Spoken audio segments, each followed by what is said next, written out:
네. 자, 소득세 유형별 연습 문제 11번부터 이번 시간에 같이 풀어보도록 그렇게 하겠습니다. 네. 자, 11번 문제 한번 보겠습니다. 다음 중 종합소득세의 납세 절차에 대한 설명으로 옳은 것은 이랬습니다. 납세 절차. 옳게 설명한 걸 찾아라. 자, 1번 보겠습니다. 근로소득과 분리과세 이자 소득만 있는 자도 과세표준 확정 신고를 하여야 한다. 자, 분리과세되는 이자 소득이라는 것은 2천만 원 이하의 일반 이자 소득을 말하는데요. 분리과세이므로 종합과세에 해당이 되지 않습니다. 그리고 그렇다면은 근로소득만 있는 것인데 근로소득만 있는 경우에는 연말정산으로서 확정신고를 대신하거든요. 그래서 과세표준 확정신고는 안 해도 관계없습니다. 그래서 1번은 틀렸고 2번 퇴직소득만 있는 자는 과세표준 확정신고를 하지 않아도 된다. 네, 2번이 맞았죠? 네, 2번이 맞습니다. 퇴직소득과 양도소득은 분류과세이기 때문에 종합소득 확정신고를 하는 것이 아닙니다. 그 다음에 3번을 보면 근로소득과 공적연금소득이 있는 자는 과세표준 확정신고를 하지 않아도 된다. 그러지 않습니다. 근로소득과 공적연금소득이 있을 때는 확정신고를 해야 합니다. 그 다음에 4번 차감 납부할 세액이 1천만 원을 초과하는 경우 그 납부할 세액의 일부를 납부 기한이 지난 후 1개월 이내에 분납할 수 있다. 네, 우리가 소득세의 경우는요, 우리가 납부 부분에 대해서는 교재에서 다루지를 않았었는데 소득세는 분할 납부가 있습니다. 근데 1개월 내에 분할 납부가 하는 게 아니고 2개월로 분할 납부합니다. 그리고 소득세는 기업에게 부과하는 게 아니기 때문에 뭐 중소기업은 2개월이라든가 뭐 이런 구분이 없죠. 소득세는 개인에게 과세하는 거기 때문에 이 부분 잘못됐습니다. 네, 그래서 2번이 답입니다. 다음에 13번 문제 볼까요? 다음 중 소득세법상 소득금액 계산 시 필요경비로 인정받을 수 있는 경우는 필요경비 인정될 수 있는 거 1번 이자 소득금액을 계산하는 경우에 차입금에 대한 지급이자는 이자 비용이 되나요? 될 수 없죠. 이자 소득에 대해서는 필요경비가 인정되지 않습니다. 필요경비가 인정되지 않는다.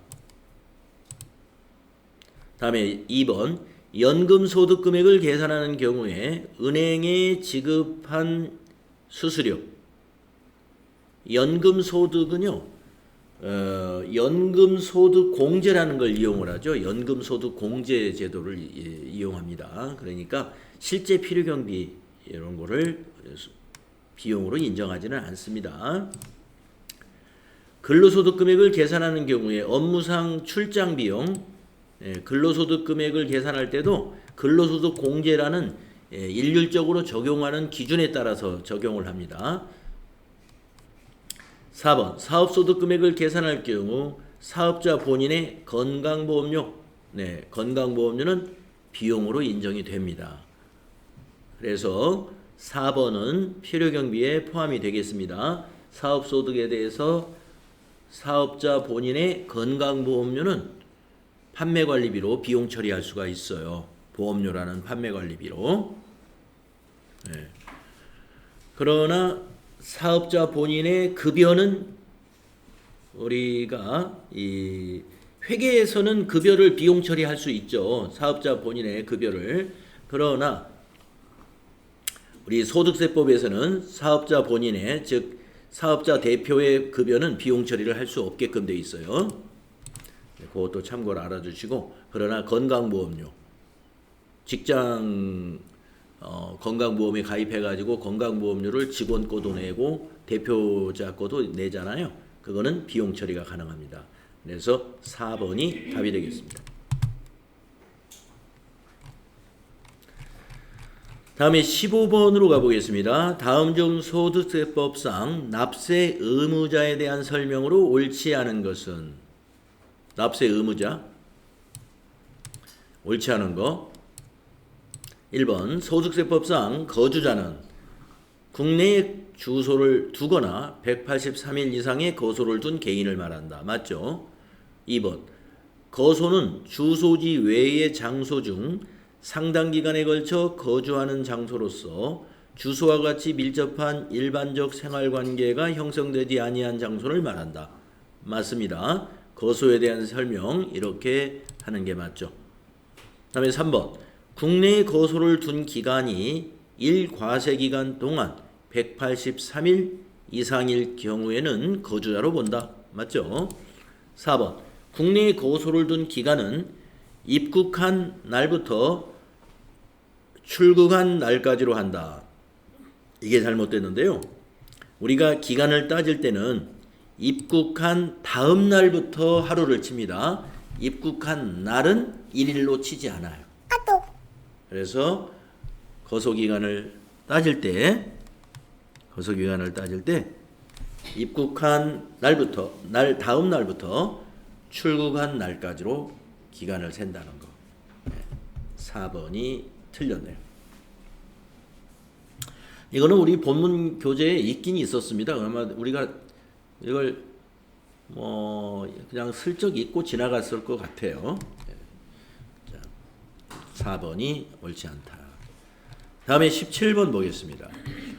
다음 중 소득세에 대한 설명으로 옳지 않은 것은 이랬네요. 1번 소득세의 과세기간은 1월 1일부터 12월 31일을 원칙으로 하며 거주자가 출국하여 비거주자가 되는 경우에는 1월 1일부터 출국일까지로 한다. 맞습니다. 해당 과세기간의 신규 개시자는 해당 과세기간의 신규 사업 개시자는 중간 애납 의무를 지지 않는다. 그렇습니다. 신규로 사업을 개시한 사업 소득자는 전년도 실적이 없기 때문에 중간 애납 없어요. 다음 3번 퇴직소득과 양도소득은 종합소득과 합산과세하지 않는다. 그렇죠? 분류과세라 그랬죠. 4번 부부가 공동사업을 영위하는 경우에는 부부 단위로 합산하여 과세하는 것이 원칙이다. 개인별로 과세하는 것이 원칙이죠. 그래서 4번이 틀렸습니다. 다음에 19번으로 가봅시다. 소득세법상 이자 소득에 해당하지 않는 것은 손해배상금에 대한 법정 이자, 손해배상금의 법정 이자. 이 법정 이자니까 이자 소득이겠죠. 국내에서 지급받는 은행 예금이자, 은행의 예금이자 이자 소득이겠죠. 내국 법인이 발행한 채권이나 증권의 이자, 채권에 이자 받는 거 이자 소득이죠. 비영업대금의 이익 이자 소득인데, 그러면은 여기서 우리가 다 이자이긴 하지만 비과세는 빼야 되겠네요. 그러면 비과세. 자, 여기서 비과세가 하나 있는 것 같아요. 무엇일까요? 1번이죠. 손해배상금에 대한 법정이자. 손해배상금에 의한 법정이자라고 하는 것은 아마 재판에 의해 가지고 재판에 의해서 받게 되는 부분을 말하는 겁니다. 그래서 이 부분에 대한 이자 소득은 비과세예요. 그래서 이자 소득은 다 이자 소득인데 비과세 이자 소득은 이자 소득 총 수익 금액에서 제외해야 되니까 1번이 답이 되겠네요. 다음에 21번 보겠습니다. 다음의 금융소득 중 과세 방법이 다른 것은 이랬습니다. 우리가 금융소득이라는 것은 두 가지죠. 이자와 배당소득을 금융소득이라고 하죠. 그럼 과세 방법이 뭐가 있어요? 먼저 원천징수하고 그 다음에 무조건 분리과세 해야 되는 금융소득이 있고, 그 다음에 무조건 종합과세 해야 되는 것이 있고, 그 다음에 무조건 종합과세와 조건부 종합과세를 합쳐서 2천만 원 이하이면은 분리과세를 선택할 수 있고, 이런 과세 방법이 있었어요. 자, 그러면은 직장 공제의 초과 반환금. 자, 직장 공제의 초과 반환금은 정부에서 좀 직장인들에게, 근로자에게 유리한 혜택을 좀 주고자 해서 무조건 분리과세를 선택이 아니라 무조건 분리과세 이자 소득으로 분류를 했어요. 자, 1번은 무조건 분리과세입니다. 2번 비실명 금융소득. 자, 이 비실명이라는 것은 법을 어긴 거거든요. 현재 한국은 금융 실명화가 도입이 돼 있기 때문에, 적용을 하고 있기 때문에 비실명의 금융소득에 대해서는 90%의 중과세를 하고 있어요. 그래서 원천징수가 90%이기 때문에 이것을 종합과세하게 되면은 금액에 따라서 6% 적용도 받을 수 있단 말이에요. 예, 그러니까 이것도 무조건 분리과세 해당이 됐었죠. 그 다음에 민사집행법에 따라 법원에 납부한 보증금에서 발생한 이자소득. 네, 이것도 우리가 무조건 분리과세였습니다.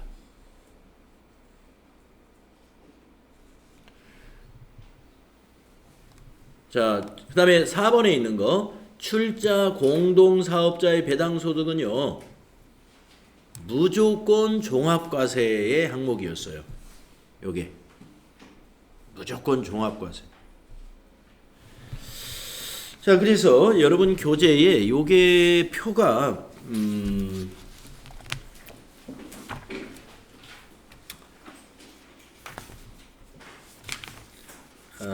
이런 문제를 모의고사나 유형별 연습 문제에서 만나게 되면은요, 해당되는 페이지를 보고 자꾸 눈에 넣어 두시기 바랍니다.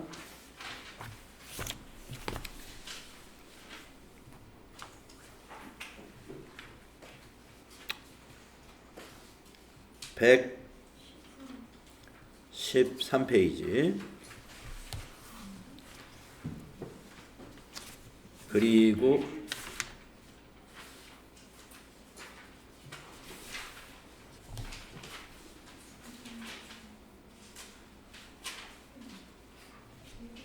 네, 113페이지 보시면은 무조건 분리과세의 비실명 이자 소득과 배당, 직장 공제의 초과 반환금, 법원 보관금의 이자, 조특법에 의한 이자와 배당, 이것이 무조건 분리과세고, 무조건 종합과세는 원천징수되지 않은 이자와 배당, 그리고 출자 공동사업자 또는 출자 공동기업의 같은 말입니다. 그래서 출자 공동사업자의 배당소득은 무조건 종합과세. 그래서 답이 4번이 되겠네요. 1, 2, 3번은 무조건 분리과세되는 금융소득이었고, 4번이 무조건 종합과세되는 금융소득이죠. 그래서 답이 4번이다. 그래서 그 113페이지에 있는 맨 마지막에 있는 그 표가 중요하다고 그때 말씀을 드렸던 것 같아요. 이런 유형의 문제가 잘 나옵니다. 자, 다음은 23번으로 가보겠습니다. 다음 중 금융소득의 과세 방법에 대하여 바르게 설명하고 있는 사람은? 자, 똑같은 질문입니다. 과세 방법. 자, 승훈이 부부의 금융소득 합계 금액이 2천만 원을 초과하면 종합과세 대상이야. 틀렸습니다. 왜 그러냐면은 2천만 원의 판단은 합계해서 판단하는 게 아니라 개인별 과세예요. 개인별 과세니까 합계하고 관계가 없습니다. 그다음에 상화, 원천징수되지 않은 이자소득은 조건부가 아니고 원천징수되지 않은 것은 무조건이죠. 한 번은 과세를 해야 되잖아요. 그래서 원천징수가 되지 않은 이자와 배당소득은 무조건 종합과세가 되어야 맞는 거죠. 그래서 틀렸고, 그 다음에 지섭이 비실명 금융소득은 무조건 분리과세 된다. 맞았습니다. 왜 비실명에 대해서 분리과세 되는지 우리가 이해를 하고 있잖아요. 높은 세율로 원천징수로서 끝내야만이 높은 세율로 과세를 할 수 있기 때문에 그런 것이고요. 종합과세를 하게 되면 오히려 비실명 금융소득자에게 유리하게 적용될 수가 있어요. 세율이 낮아진단 말이죠. 그래서 답이 은이가 됩니다. 아니 지섭이가 됩니다. 자, 은이는 뭐라고 그랬나요? 금융소득의 필요경비는 인정받을 수 있어. 없습니다. 네. 그래서 지섭이가 답이다. 다음 25번을 보겠습니다.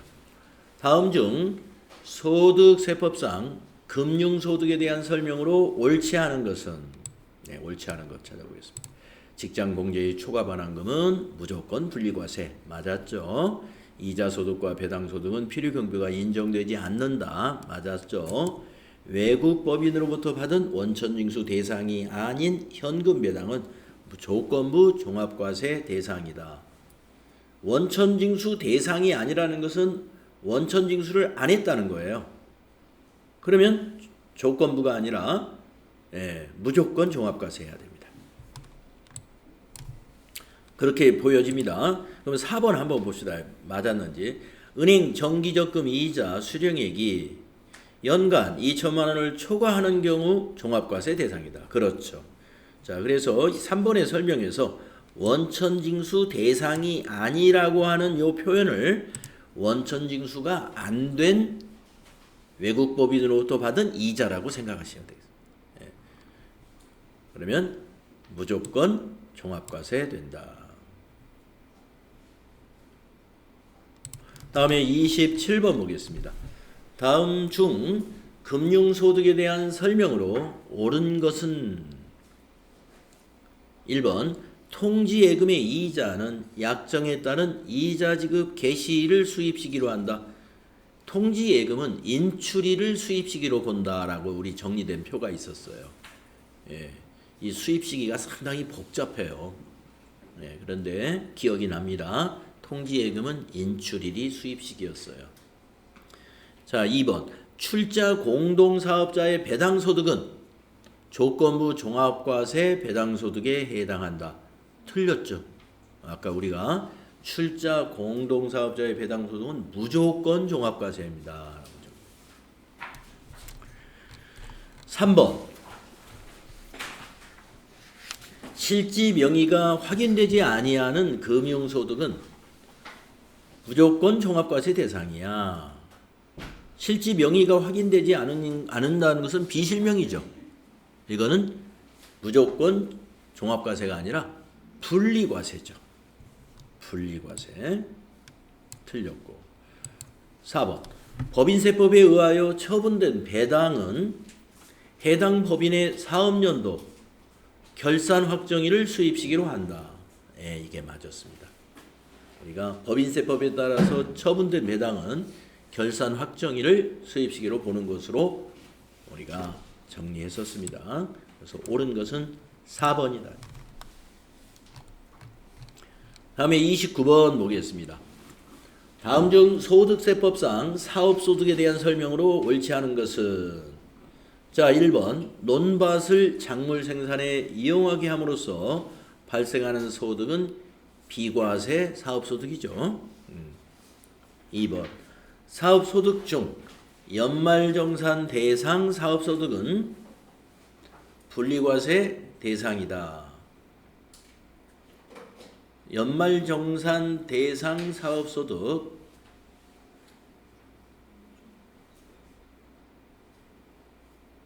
분리과세 일단 이건 접어놓고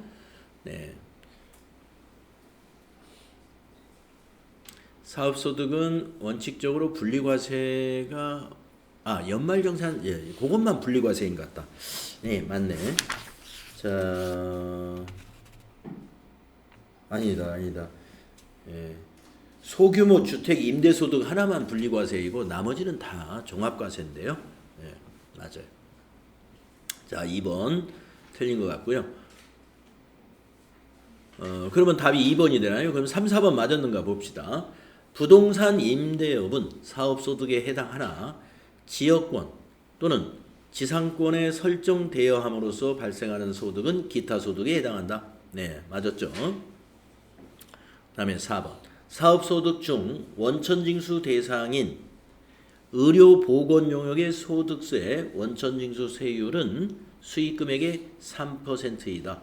네, 의료보건 용역 소득에 대한 사업소득 원천징수, 그 다음에 면세 사업자의 사업소득 원천징수가 다 3%입니다.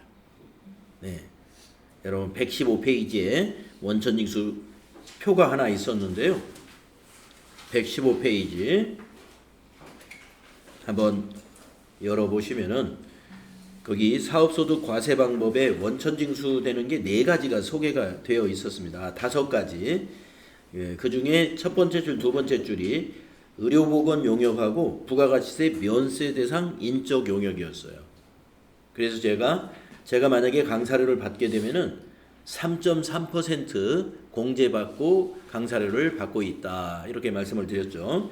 제가 하는 사업은 부가가치세가 면세 대상인 인적 용역 사업이기 때문에 여기 3%에다가 그다음에 지방세 0.3%.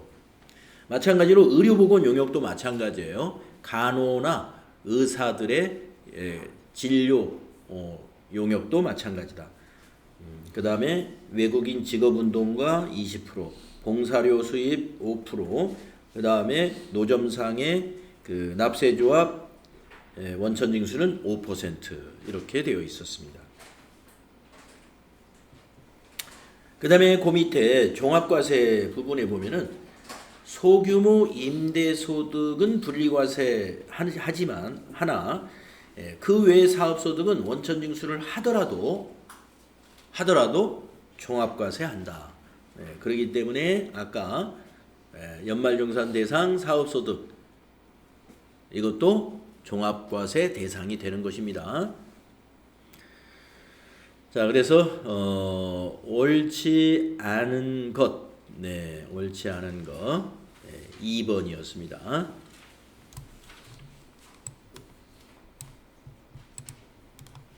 다음은 31번 봅시다. 제조업을 영위하는 개인사업자 김한공 씨의 23년도 사업소득 금액을 계산하면 자, 사업소득 금액은 뭐예요? 수익금액에서 경비를 뺀 것이 사업소득 금액입니다. 자, 그러면은 내용을 보겠습니다. 손익계산서상의 당기순이익.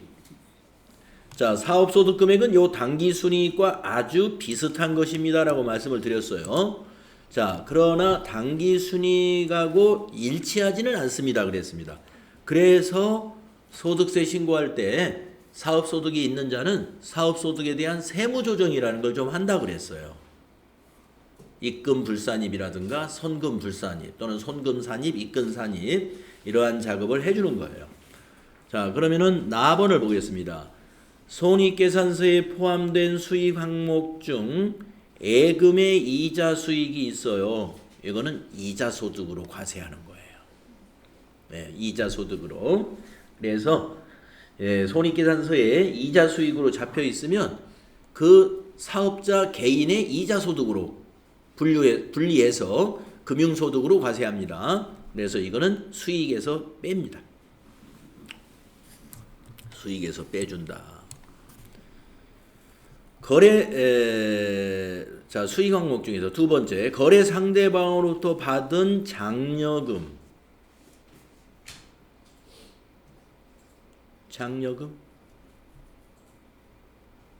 장려금은 수익으로 볼 수 있습니다.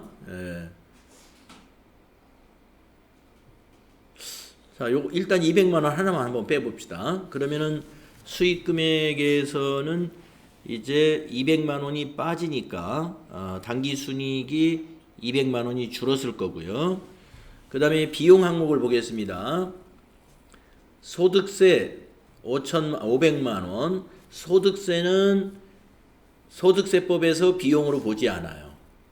우리가 손익계산서를 만들 때는 소득세를 제외해 가지고 당기순이익을 구합니다만은 소득세 산출할 때는 소득세는 비용으로 보지 않습니다.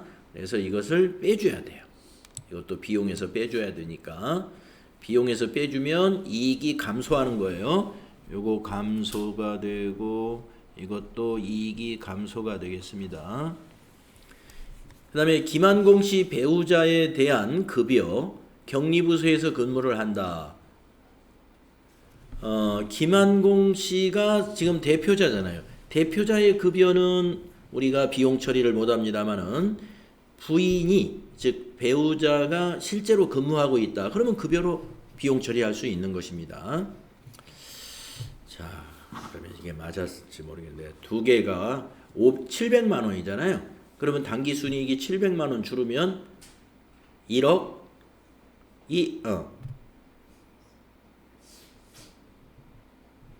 비용에서 빠지면은 자, 비용에서 빠지면 이익이 증가하는 거죠. 감소가 아니고. 그렇죠? 비용에서 빼주니까 이익이 증가. 자, 수익에서 빠지는 건 이익이 감소하는 거죠. 그래서 증가 500, 감소 200이니까 300만 원만 증가하게 되겠네요. 예, 그러면 답이 2번인가요? 답지 한번 보세요. 맞습니까? 네. 자, 이런 문제는 실제 시험에는 안 나옵니다. 왜냐?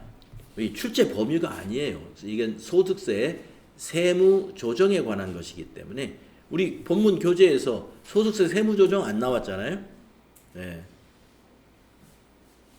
지금 여기 유형별 연수 문제는 나왔습니다만은 이제 실제 시험에는 안 나오는데 과거에 이게 이런 문제가 나온 적이 아마 있는 것 같아요.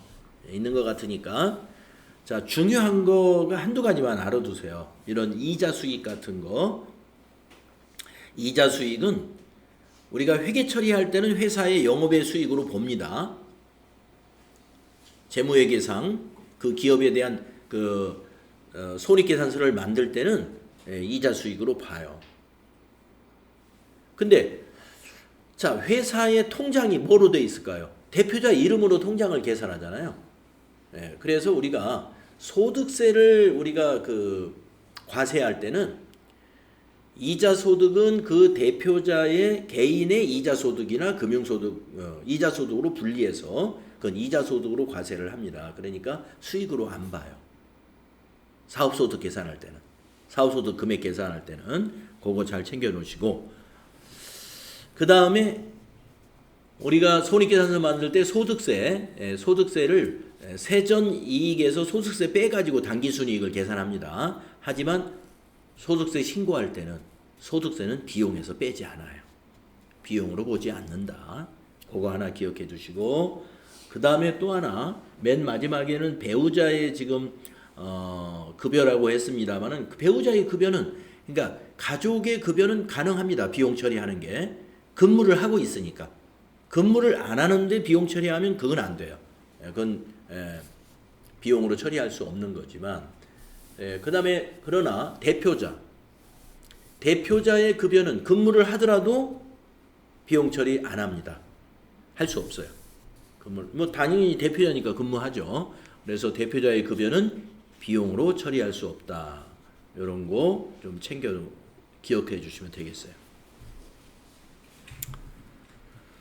자, 이런 문제가 나오면 조금 반칙이죠. 왜냐하면 출제 범위가 아니었어요. 소득세 세무 조정은 우리 소득세 이론에서 지금 빠져 있거든요. 우리 본문 교재에 보면은 지나가시고 다음에 33번. 다음 중 비과세 근로소득에 해당하지 않는 것은? 자, 비과세 근로소득이 참 여러 가지가 있었습니다. 자, 1번. 법령 등에 의하여 제복을 착용해야 하는 자가 받는 제복, 비과세입니다. 종업원이 사택을 제공받음으로써 얻는 이익, 비과세입니다. 사택 제공받는 거, 회사의 주택을 제공받는 거. 그다음에 3번, 법인세법에 따라 상여로 처분된 금액, 이건 상여금으로 근로소득으로 과세하죠. 3번 과세가 되겠습니다. 4번 천재지변, 기타 재해로 인하여 받는 재해급여 비과세입니다. 재해급여라든가 우리가 회사에서 나가라 그래가지고 나가서 받는 급여가 실업급여라고 하는 게 있잖아요. 실업급여나 재해급여 이것은 비과세예요. 네, 그래서 3번인 과세. 답이 3번이죠. 다음 35번.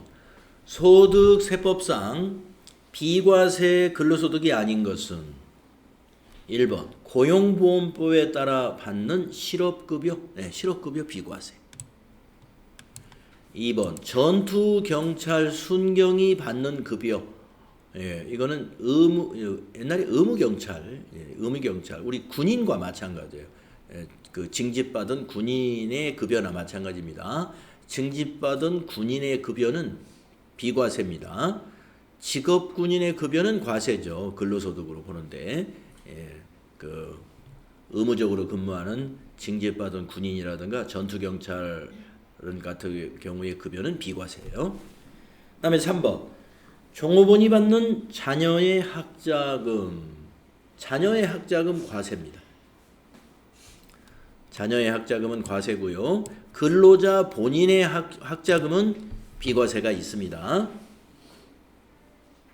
그 다음에 4번 실비 변상 정도의 숙직료 비과세죠. 그래서 3번 자녀의 학자금 과세다. 자, 37번으로 가보겠습니다.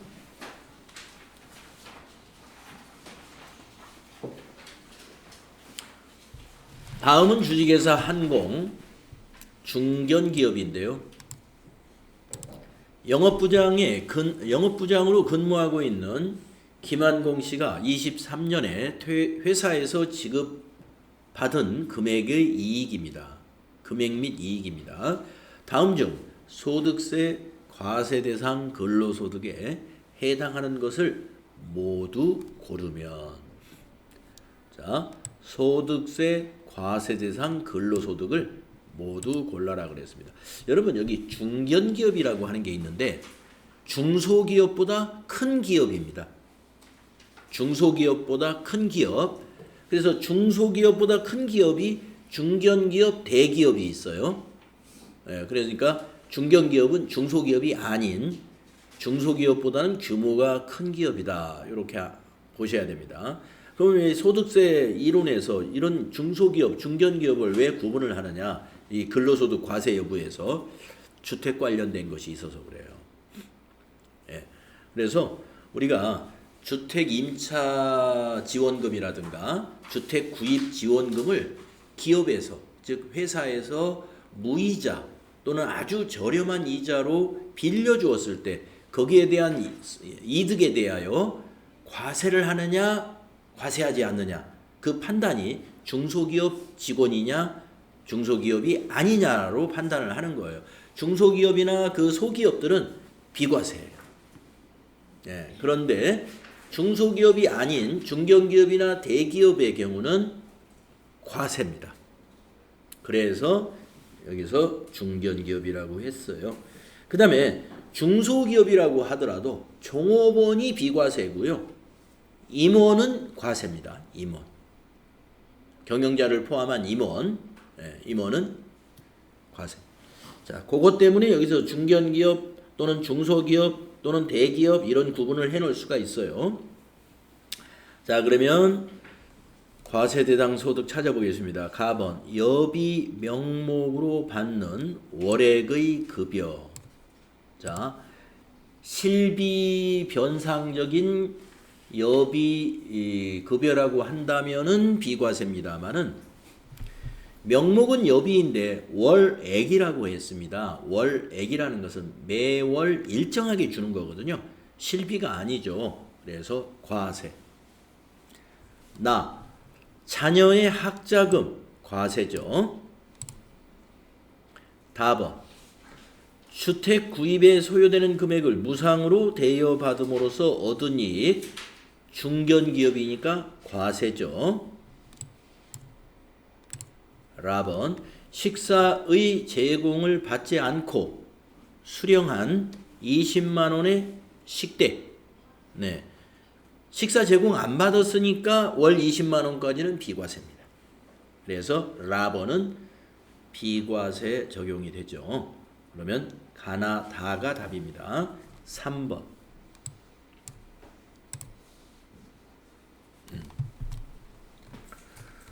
다음에 39번. 다음 중 소득세법상 근로소득에 해당하지 않는 것은? 근로소득에 해당하지 않는 거. 1번. 회사에서 지급받은 휴가비. 근로소득 과세. 2번. 출자 임원이 회사로부터 사택을 무상으로 제공받음으로써 얻은 이익. 네, 출자한 임원이기 때문에 과세. 근로소득으로 보죠. 대기업 종업원이 회사로부터 주택 구입 자금을 무상으로 대여받고 얻은 이익. 대기업이기 때문에 종업원이라도 과세 되겠습니다. 그 다음에 4번. 근로의 제공의 대가로 받은 주식 매수 선택권을 퇴직 후 행사하여 얻은 이익. 퇴직 후 행사한 것은 근로소득으로 과세하지 않고 기타 소득으로 과세했죠. 그래서 근로소득에 해당하지 않습니다. 4번은 기타 소득으로 과세한다. 네, 그 다음에 41번으로 가보겠습니다. 다음 중 소득세법상 근로소득에 대한 설명으로 옳지 않은 것은? 네, 옳지 않은 거. 근로소득 설명. 1번. 종업원이 받는 직무수당 중에 사회통념상 타당하다고 인정되는 범위 내의 금액은 근로소득으로 보지 않는다? 틀렸어요. 우리가 직무수당이라는 것은 뭐 영업을 한다고 해서 영업수당을 주고, 뭐 구매를 한다고 해서 구매수당을 주고, 뭐 이런 것을 우리가 직무수당이라고 하거든요. 그 직무수당은 사회통념상 뭐 타당히 하든 타당하지 않든 무조건 과세입니다. 그래서 근로소득으로 보지 않는다. 이거 잘못됐어요. 그럼 나머지는 맞았는지 한번 보겠습니다. 법인의 임원이 부여받은 주식매수 선택권을 근무하는 기간 중 행사함으로써 얻은 이익은 근로소득에 해당하죠. 3번. 일직료, 숙직료 또는 여비로서 실비 변상 정도의 금액은 비과세 근로소득이다. 맞죠? 그 다음에 연말 정산한 근로소득은 다른 종합소득이 없으면 과세표준 확정 신고를 하지 않아도 된다. 네, 원래는 종합과세에 해당은 됩니다. 그런데 이것뿐이 없어요. 그러면 연말정산 근로소득은 우리가 연말정산함으로써 그걸로서 그냥 종결할 수가 있어요. 다른 소득이 없다면. 그래서 4번도 맞죠? 옳지 않은 건 1번이었죠. 다음에 43번. 다음 중 소득세법상 근로소득이 있는 자만 적용받을 수 있는 세액공제끼리 짝지어진 것. 굉장히 많았죠. 근로소득에만 세액공제 적용되는 게 많았습니다. 자, 1번 연금계좌 세액공제. 연금계좌는요, 종합소득 있는 자에게 모두 적용해 줍니다. 연금계좌. 우리가 그 사적연금, 뭐 은행이나 보험회사에서 연금 상품 판매하잖아요. 사업소득자도 그거에 대해서 공제해줘요. 근로소득자만 해주는 건 아니에요. 그러나 뒤에 나오는 보장성 보험료는 뭐예요? 이거는 근로자에게만 적용해주죠. 1번은 답은 아니죠. 모두가 다 근로소득이 있는 자만 적용하는 것이어야 되니까. 그 다음에 2번 정치자금 기부금 세액공제, 외국납부 세액공제. 외국납부 세액공제를 근로자만 해줄까요? 그러지 않죠. 외국납부한 세액이 있는 모든 소득자에게 다 해주는 것이죠. 다음에 3번 보장성 보험료 세액공제. 예, 이거는 근로자만 적용해 주죠. 월세액에 대한 세액공제. 이것도 총 급여액이 연간 7천만 원 이하인 근로자에게만 적용해 주는 것입니다. 그래서 답이 3번 되겠습니다. 근로소득이 있는 자만 적용해 주는 세액공제. 3번 보장성 보험료하고 월세. 4번에 보면 교육비 세액공제는 근로자에게만 적용해 줍니다. 그러나 뒤에 나오는 표준세액공제는 다 적용하죠. 종합소득, 근로소득자는 13만 원. 예. 그 다음에 근로소득이 없는 자는 표준세액공제가 7만 원. 이렇게 표준세액공제라는 제도가 있다고 했죠. 그게 어디에 있었느냐? 표준세액공제 맨 마지막에 특별세액공제 적용이라 그래서 133페이지에 133페이지 세액공제 부분에 맨 마지막에 표가 하나 따로 있었어요. 특별세액공제의 적용해가지고 근로소득이 있는 자는 동그라미 2번에 표준세액공제 13만원 이걸 선택할 수 있다라는 거였죠. 그러니까 그 항목별 세액공제 받는 것보다 항목별 세액공제로 계산해 보니까 13만 원이 안 된다면은 표준세액공제 선택하는 게 유리하니까 이걸 선택할 수 있게 해놨고, 그 다음에 근로소득이 없는 사업소득자의 경우도 세액공제 계산을 했을 때 7만 원이 안 되면 그냥 표준세액공제 적용받으면 7만 원을 세액공제 해준다, 그런 얘기가 되겠습니다. 자, 45번으로 가보겠습니다. 다음은 거주자 김한공 씨가 한공으로부터 수령한 소득자료입니다. 이를 이용하여 23년 김한공 씨 총급여액을 계산하면 얼마입니까? 총급여액을 계산하면 얼마냐? 자, 총급여액이라는 것은 뭐예요? 비과세를 빼고 급여를 계산해야죠. 기본급 3,600만 원 총급여에 포함됩니다. 상여금도 총급여에 포함됩니다. 자, 식대를 보겠습니다. 360만 원의 식대 보조금을 받았다는 얘기예요. 근데 월 30만 원씩 줬고 식사는 제공받지 않았다. 그러면 비과세인데 한도가 있죠? 예, 240만 원만 한도예요. 월 20만 원이니까. 그러면 여기서는 120만 원이 과세가 됩니다. 그래서 120만 원은 과세에 포함을 시키면 되고요. 그 다음에 라번, 본인 차량을 업무 수행에 이용하고 회사의 지급 기준에 따라 받는 자가운전 보조금. 네, 업무에 이용했고 회사의 지급 기준에 따라서 받았다면은 월 20만 원 한도에서 비과세 적용받죠.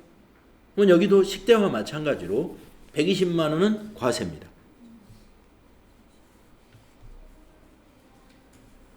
이렇게 해서 기본급하고 상여 더한 금액에다가 240만 원을 더해주면 되겠습니다. 그러면 3,900에다가 200을 더하면 4,140. 3번이죠. 네. 그래서 김한공 씨의 총급여를 계산해라. 그러면 과세만 계산하시면 된다. 과세만 계산하면 되겠다. 다음에 47번을 봅시다. 다음 중 근로소득의 귀속 시기로 오른 것은 이랬어요. 귀속 시기로 옳지 않은 것? 귀속 시기로 옳지 않은 것은 1번 근로소득으로 보는 퇴직 위로금 지급받거나 지급받기로 한 날. 네, 뭐 그럴 것 같습니다. 다음에 2번 잉여금의 처분에 의한 상여. 잉여금의 처분에 의한 상여는 잉여금 처분을 결의한 날로 봐야 될 것 같아요. 해당 법인의 잉여금 처분 결의일. 네, 맞습니다. 그다음에 3번 인정상여. 상여로 인정한다는 거예요. 그러면 근로를 제공한 날로 봐야 될 것 같아요. 근로를 제공한 날 상여금이니까 이건 틀린 것 같고요. 급여, 근로를 제공한 날. 그래서 급여나 상여 다 근로를 제공한 날인데 인정상여라는 건 뭐냐면 상여금이라는 명목으로 지급하지는 않았지만 사실상 그건 상여금이야. 이런 것들을 우리가 인정상여라고 할 수가 있습니다. 그래서 상여금은 급여와 마찬가지로 근로를 제공한 날을 수입시기로 보기 때문에 3번이 틀렸습니다. 네, 수입시기가 좀 어려워요. 네, 다음에 49번 보겠습니다. 그래서 수입시기를 맞추려면은 하여튼 그 문제를 많이 풀어보면서 수입시기 부분을 교재를 자꾸 열어가지고 많이 보는 수밖에 없죠. 그 다음에 하나는 여러분이 수입시기에 현금주의와 약정주의가 적용되는 게 많이 있는데, 약정주의는 대개 어떤 그 약정이 분명한 것들, 뭐 채권이나 이런 거에서도 김영식 채권이다라고 하는 것들은 약정주의. 그 다음에 그 김영식이 아닌 거 무김영식이다 그러면 현금주의라고 판단을 하시면 거의 다 맞습니다. 그 다음에 연금소득에 대해서도 국가가 지급하는 공적 연금 같은 경우는 약정한 날, 지급하기로 약정한 날을 수입시기로 봐요. 국가는 틀림없이 지급하니까. 그런데 사적 연금은 뭐 요새 은행도 망하잖아요. 뭐 지금 미국 은행이 막 두세 개씩 망하는 거 여러분 알고 계시죠? 그래서 요새 그 어떤 그 좀 비관적인 그 금융 전문가들 보면은 이게 아직 안 끝났고요. 이제 시작에 불과하다고 하면서 올 가을과 겨울에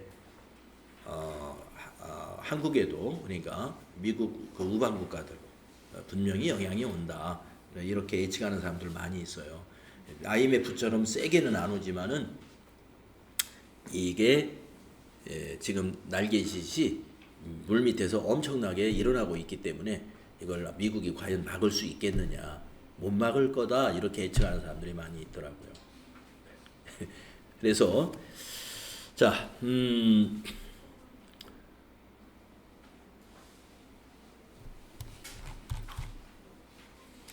그래서 우리가 이제 사적연금 같은 경우는 아마 그런 의미에서 지급받은 날을 수입시기로 이렇게 별도로 구분하는 것 같아요.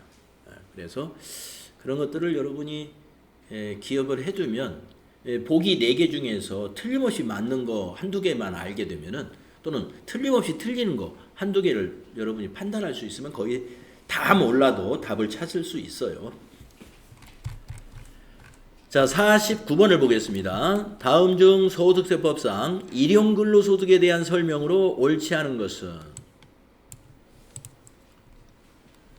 일용근로소득에 대한 거죠. 1번 15만 원을 한도로 근로소득공제를 적용하죠. 2번 산출세액 산정시 6% 가장 낮은 세율을 적용하죠. 3번 근로소득 세액공제는 산출세액의 55% 전부 55% 일률적으로 적용합니다. 한도는 없죠. 4번 동일한 고용주에게 6개월 이상 고용되지 않은 근로자를 말한다. 여러분 일용근로자라는 것은요, 동일한 고용주에게 3개월 이상 고용되지 않은 근로자를 말하는 거예요.